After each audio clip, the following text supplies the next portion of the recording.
Hey, welcome back. Pretty excited to put this video together today. This is the state of my current collection on pens. So I'm not going to go crazy long on this. I'm going to give some basic thoughts on this collection. Obviously, it is extremely lopsided towards Smooth Precision and Urban Survival Gear. That's mainly because they went out of business and then I went crazy trying to find some. I'm going to be selling some of these, so if you're on the search, feel free to hit me up. But in particular, I've got a lot of redundancy on the USG Go pens, and I'll be seeing what else might make sense. So let's just get into it. I'm going to start with the non-USG and SPP brands, and then I'll get to that next. So over here we have the Oz Machine Company pens. They're fun. They come with these kind of cool pouches and stuff when you get them. This is the Long John, and these are the Little Johns. These three here are the first three that he ever did. So Daniel and the team did a satin with a little turn on it. I don't know what you want to call it. It's not like a Joker, really. It's like a dark wash with a green inside and then a blurple. Those are the first three that ever dropped, and I was able to get one of each. I was able to get the first two at table. I overpaid a little bit on the blurple, but at the time I had a blurple rosy, and we make mistakes. These are much lower on the secondary now, by the way. I was able to get this one for much less on the secondary recently. This is the first of the V2 variants, so it's kind of a light stone wash. Pretty simple, but it was the first of the V2 variants where you stop doing the turn, and it's a little bit of a different finish. And then this one here is actually a slightly customized one that a guy did with kind of like a dark bolt that came as a set with some other pens. So those are the Oz Machine Company Little John and Long John pens. Nice little pens. They're very thin, as you can see by comparison to like a USG. It's almost like half the diameter or something like that. It's very thin and more focused on carrying. Not for everyone, for sure, because they do not feel like you'd want them for your desk pen.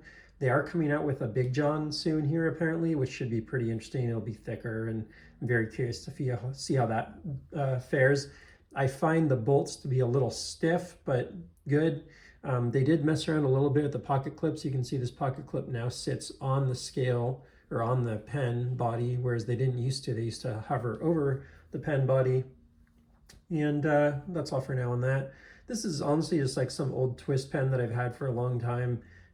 Used it for work and stuff, so it's pretty beat up. I don't even know what the brand is, but it's like one of my last remaining kind of pens that's nicer that I got from back in the day. I do have some like older cheap pens I decided not to include in here because they weren't like kind of a fit, but that's that. This was one of my first what I'll call like turn pens or modern titanium body pens. This is the tactile turn. I do have a Timascus bolt on it that I bought as an added onto there, but it's the full size. It's a kind of a beast, to be honest. You can see it's actually bigger than most of the pens aside from the version 1 and 2 Smooth Precisions. It's very light feeling. Tactile has a kind of a poppy feel to it. I'm really curious to handle one of their Zork pens at some point because this one feels a little light to me, honestly.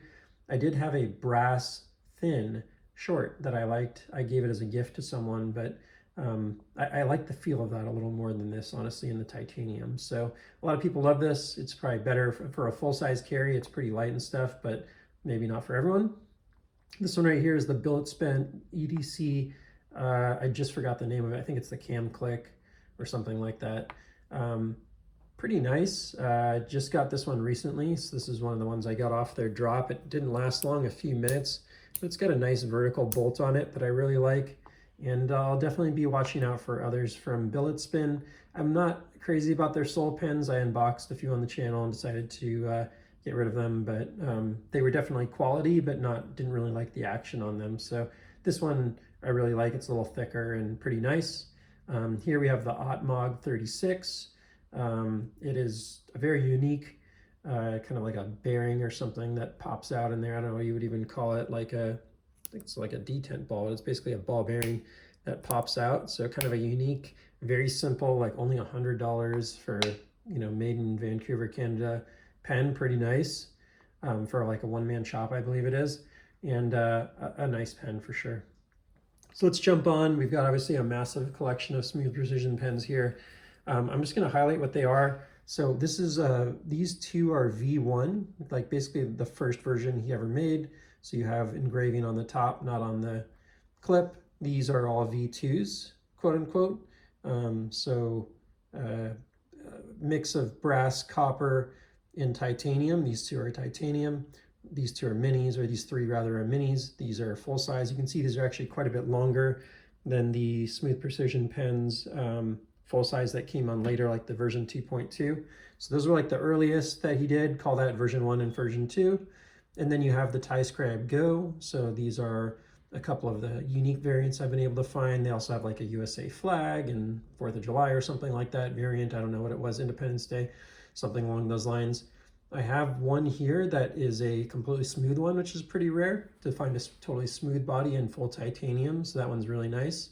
And then you got a mix of copper, brass. Can't remember the name of that finish was, but it's kind of a unique one as well. And then there are two pencils that are USG or Urban Survival Gear, kind of Go sizing as well, and that's these two right here. And then I have a pencil in the Zerk that's in like more of the 2.2 sizing, so it's thinner, which I didn't realize when I actually got it that those would be different sizes, but they are. So that's kind of cool. And then I have a very nice Zerk Mini here, and then a very nice smooth copper that's actually got a nice little patina on it. But this is like a one-off custom. I have a number of bodies here. These are all zirconium bodies, and then I have two milled titanium bodies here. Those are all 2.2. And then let's jump back up here. So the rest of the 2.2 is a stonewashed titanium. You have basically the same pen polished by Metamorphosis. So he was the guy that did all the custom work for, or most of the custom work in many of the finishes for Smooth Precision pens. You have a mini version of that same thing. This one, by the way, has a Zerk, has the dragon scale on the clip too, which if I can squeeze it out of there very carefully, I'll show you here. Pretty rare to get that matching dragon scale clip, so that's a pretty cool one in the collection. And then coming over here, you have a couple of the Jigsaw. I have 3 of them. 2 minis, both polished. One has a Zerkatai clip, which was like an extra $200. They were not inexpensive when you got those. And then one in the stonewashed, like kind of the original finish. So these are all Metamorphosis finishes. And then I have a Valhalla that I actually got originally from before he actually shut down. So that's one of my original pens that I had. And then one of the 5-ring smooth versions that's been polished by Metamorphosis. And then 2 full-size and 2 mini kind of standard stonewash 5-ring. Pretty cool how you like stonewash them and then turned out the rings, and then you got the kind of nice contrast there. So that's the 2.2. So the last version here, which is pretty cool and unique, is the Cam Click. Cam Click? Gosh, I think this one's called the Cam Pen and this one's called the Cam Click. So I think that's the name, got the naming mixed up there. But this was the last pen that Kenya made before he shuttered the business and went off to start making knives and focus on other parts of his career. So pretty cool last variant that he made, and that is the collection. So I hope you enjoyed that. Not going to go too deep into everything, but a big part of what's driven the collection is Smooth Precision pens and USG. And then as I've gone out there, I've heard people say that they felt like these were some of the top brands that they also like, with Otmog and Billet Spin EDC. There's 1 or 2 other brands that people seem to hold in very, very high regard that I'll probably pursue at some point, but not many others have really attracted me to pens. I'm more of a knife collector in general, but have obviously recently become a big pen collector, and it's mostly because of Smooth Precision pens. So almost all of these, aside from the ones that were like custom for Metamorphosis, have boxes that I have with them. So I got a whole bunch of unboxing and reboxing to do when I do a video like this, but pretty cool to get these all out. And now I got a lot of work to do to put them all back. So hope you enjoyed that. If you did, please feel free to like and subscribe, and I'll see you on the next one. Take care.